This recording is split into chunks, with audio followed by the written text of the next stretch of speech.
The B26, it's an elegant solution, not complicated.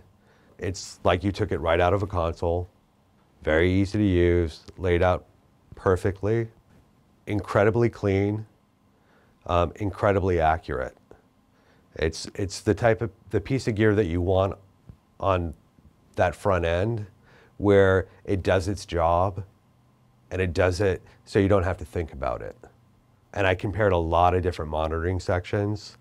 You know, there are some that have a lot more features, but you want simplicity there. You want the signal to pass through it and not be touched.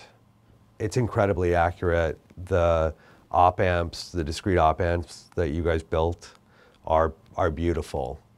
The bass extension is straight into the floor. A lot of the comments I get, again, from the mastering engineers is that they don't have to touch the mixes hardly at all. The speed in which mixes are done have been decreased in half.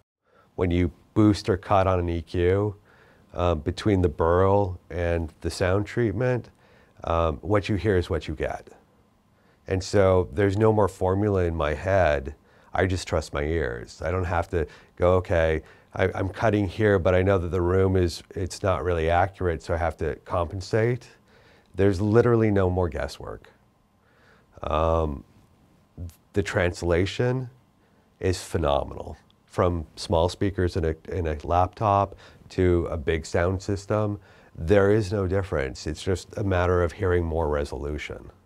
So with the B26, I'm using it a little bit non-standard. I'm using the A and B input.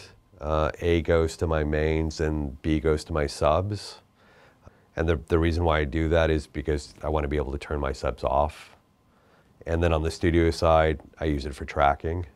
In the configuration I have it set up right now, I use actually the studio volume for a beauty sub. When I'm not when I track, I take that off and I use it as a standard studio section. It's totally transparent. Step attenuator is great. It does the job and it does it really well. The monitor control in a studio is actually the most important thing because it's the last thing in the chain. Without good monitoring, you're not really hearing what you're doing. So it wouldn't matter. If my monitoring section was crappy, it doesn't matter how good the rest of the gear in the studio is. It is actually one of the most important things in a studio, and it's often overlooked. You know, a lot of the prosumer stuff is very marginal. A lot of some of the higher end stuff is kind of marginal too. You don't want any color.